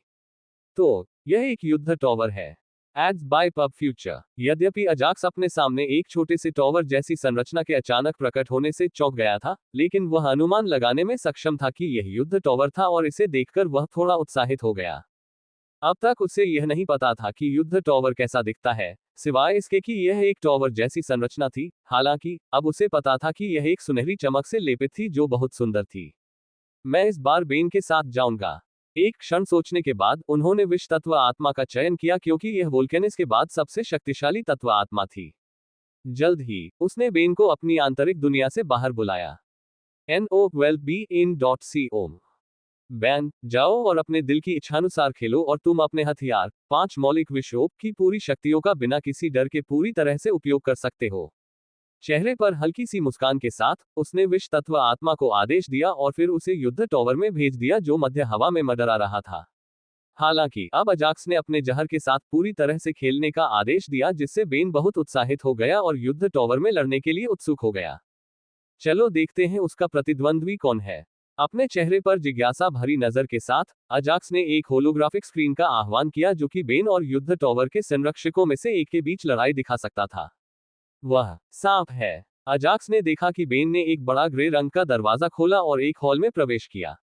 पूरा हॉल हल्के हरे रंग की धुंध से ढका हुआ था, जिससे एक निश्चित दूरी से आगे देखना असंभव हो गया था। हालांकि अजाक्स ने एक हल्के हरे रंग का सांप देखा जो हॉल में हल्के हरे रंग के धुंध में घुला हुआ था। लेकिन यह एक सामान्य सांप से बहुत बड़ा है। Ads by pub future. Ajax को झटका लगा और उसने सोचा कि यह सांप कोई सामान्य संरक्षक नहीं है।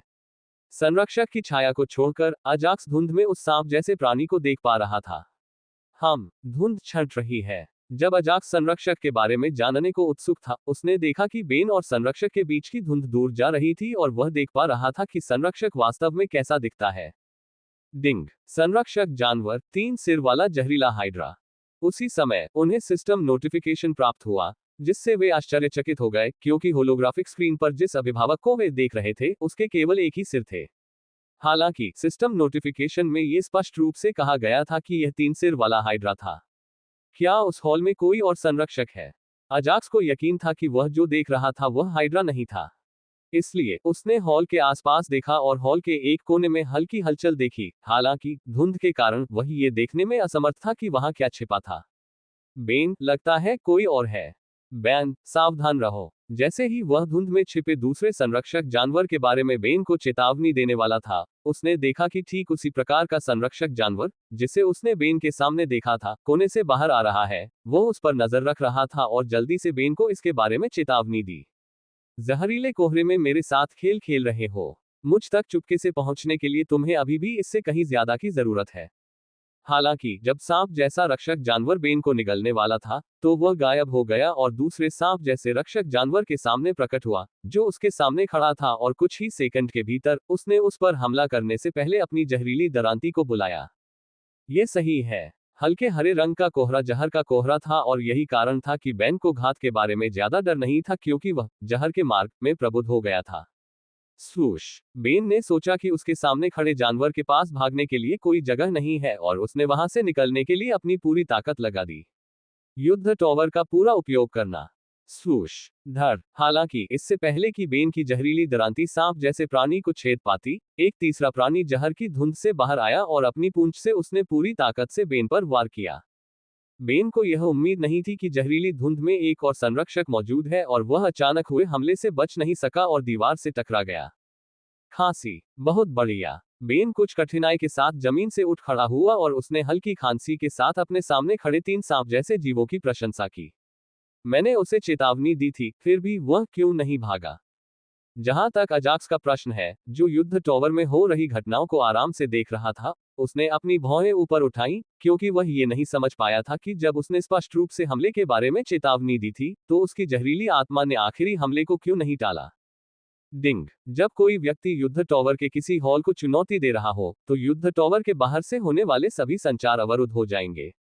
Ads by pub future. जैसे ही वह अपनी चेतावनी पर बेन की प्रतिक्रिया की कमी के बारे में सोच रहा था, सिस्टम ने अजाक्स को एक अधिसूचना भेजी जिसमें उसके प्रश्न का कारण बताया गया था। इसमें कोई आश्चर्य नहीं कि जब मैंने उनसे उनकी प्रतिक्रिया की कमी के बारे में पूछा तो उन्होंने मुझे कोई जवाब भी नहीं दिया। जल्द ही अजाक्स को कारण समझ में आ गया और उसने अपना सिर हिलाया। उसे अपनी इस स्थिति पर बुरा नहीं लग रहा था, बल्कि वह इससे खुश था और वह ये भी जानता था कि उसकी ऐसी स्थिति क्यों थी। चूंकि बैटल टावर का इस्तेमाल किसी व्यक्ति की ताकत बढ़ाने के लिए किया जाता है, इसलिए उसे बाहर से कोई मदद नहीं मिलनी चाहिए। इसके अलावा बैटल टावर में कोई वास्तविक मृत्यु नहीं होती है। इसलिए अगर मेरा समन बैटल टावर के अंदर मर भी जाता है, तो भी चिंता की कोई बात नहीं है। अपने सामने होलोग्राफिक स्क्रीन को देखते हुए अजाक्स के चेहरे पर एक हल्की सी मुस्कान उभरी। अगर मैं इसे देखूंगा तो मुझे सिर्फ चिंता ही होगी। बेहतर होगा कि मैं इस होलोग्राफिक स्क्रीन को बंद कर दूं और एक दिन आराम करूं, जैसा कि मैंने पहले ही योजना बनाई थी। अपने मन में यह विचार रखते हुए उसने आराम करने के लिए अपनी आंखें बंद करने से पहले होलोग्राफिक स्क्रीन को बंद कर दिया। चूंकि मैं बैटल टावर का पूरा उपयोग करना चाहता हूं, तो क्यों न अगले प्रतिभागियों को सीधे टाइमर में सेट कर दिया जाए, ताकि मैं बैटल टावर की चिंता किए बिना आराम कर सकूं। हालांकि जैसे ही उसने अपनी आंखें बंद की, उसके दिमाग में एक विचार आया। सिस्टम, क्या आप बैन की चुनौती पूरी होने के बाद अगले प्रतिभागी को स्वचालित रूप से भेज सकते हैं? अपने पहले विचार को सफल बनाने के लिए उन्हें सिस्टम की मदद की जरूरत थी। इसलिए उन्होंने सिस्टम से पूछा कि क्या वह ऐसा कर सकता है या नहीं। Ads by pub future. Ding. जब तक आप अगले प्रतिभागियों का चयन करते हैं, ये संभव है। ओह। सिस्टम के उत्तर से अजाक्स ने राहत की सांस ली और फिर अपना सिर हिलाया। जल्द ही अजाक्स ने सिस्टम को अगले प्रतिभागियों के नाम दे दिए। डिंग। युद्ध टॉवर के लिए प्रतिभागियों का क्रम इस प्रकार निर्धारित है: 1 सेरानो, 2 ट्वाइलाइट, 3 घोस्ट। जैसे ही उन्होंने नाम बताए, सिस्टम ने उन्हें रिकॉर्ड कर लिया और पुष्टि के लिए एक सिस्टम नोटिफिकेशन भेज दिया। जहां तक नाइट, डेब्रस और अन्य का सवाल है, मैं उन्हें भविष्य में तब भेजूंगा जब वे थोड़े अधिक शक्तिशाली हो जाएंगे। फिलहाल वह केवल अपने शक्तिशाली समन को युद्ध टॉवर में भेजना पसंद करता है क्योंकि उनके पास युद्ध टॉवर में संरक्षकों को हराने की उच्च संभावना है। युद्ध टॉवर में एक संरक्षक का न्यूनतम साधना स्तर रैंक 4 था। इसके अलावा युद्ध टॉवर के संरक्षक के रूप में उनके शीर्षक के साथ उनके पास अपने स्वयं के शक्तिशाली कौशल हैं जो रैंक 5 के आत्मिक जानवरों को भी हरा सकते हैं। इसलिए जिन लोगों को अभी सामान्य क्षेत्र या रैंक 5 तक पहुंचना था, उन्हें उन्होंने नहीं भेजा क्योंकि इससे उनका मौका बर्बाद हो जाता और उन्हें फिर से चुनौती देने के लिए 1 महीने तक इंतजार करना पड़ता। Personalized recommendations you can't miss. Personalized recommendations you can't miss. Discovery feed ads by pub future. मैं अपने बुलाए गए जानवर की पुनः चुनौती के लिए प्रकृति के सार की 5000 इकाइयों को और खर्च नहीं करना चाहता। इसके अलावा सिस्टम की मानसिकता के साथ ये निश्चित रूप से प्रकृति के सार की 10,000 इकाइयों तक बढ़ जाएगा। कुछ महीनों तक अपने दिमाग में सिस्टम को रखने के बाद अजाक्स को पता चल गया कि यह सिस्टम प्रकृति का एक सार है। इसलिए अगर उसके पास कोई विकल्प नहीं था, तो वह 1 महीने के भीतर फिर से चुनौती देना पसंद नहीं करता था। मुझे आश्चर्य है कि युद्ध टॉवर में स्पाइरस को किस प्रकार के हॉल संरक्षकों से मुलाकात होगी। अंत में उसे स्पिरस का ख्याल आया। चूंकि वह उसके बुलावे में एक उपचारक थी, इसलिए उसे लगा कि स्पिरस के लिए अब तक जितने भी संरक्षकों को वह जानता था, उनमें से किसी को भी हराना मुश्किल काम था। चाहे वह सींग वाला नेदरहॉग हो या हेल सेरबेरस या फिर सबसे नया 3 सिर वाला जहर हाइड्रा। स्पाइरस के पास इन 3 हॉल संरक्षकों के सामने टिकने का एक भी मौका नहीं है। ये जानने के लिए मुझे तब तक इंतजार करना होगा जब तक वह इतनी शक्तिशाली नहीं हो जाती कि रैंक 4 के स्पिरिट बीस्ट्स को आसानी से मार सके। NOWELLBEIN.CO। चूंकि बेन अब तक बाहर नहीं आया है, तो इसका मतलब है कि वह बहुत बढ़िया लड़ाई कर रहा होगा। मैं उसे इसका मजा लेने दूंगा। अब आखिरकार सोने का समय आ गया है। वुल्केनिस की तरह ही बेन को भी शक्तिशाली दुश्मनों से लड़ना पसंद है। इसलिए अजाक्स ने बेन की परवाह नहीं की, जो युद्ध टॉवर में था, और दुनिया की किसी भी चिंता के बिना वापस सोने चला गया। अग्नि तलवार संप्रदाय में प्रथम बुजुर्ग। अब हमें क्या करना चाहिए? अग्नि तलवार संप्रदाय के दूसरे बुजुर्ग ने पहले बुजुर्ग से, जो वर्तमान में अग्नि तलवार संप्रदाय के कार्यकारी नेता थे, चेहरे पर चिंता भरे भाव के साथ पूछा। हमें क्या करना चाहिए? बस शाही परिवार के कार्यों का अनुसरण करना चाहिए। वे जो करेंगे, हम उनका अनुसरण करेंगे। पहले बुजुर्ग किरण को जरा भी चिंता नहीं थी, क्योंकि उसने दूसरे बुजुर्ग ओल्डेंस को शांत स्वर में उत्तर दिया।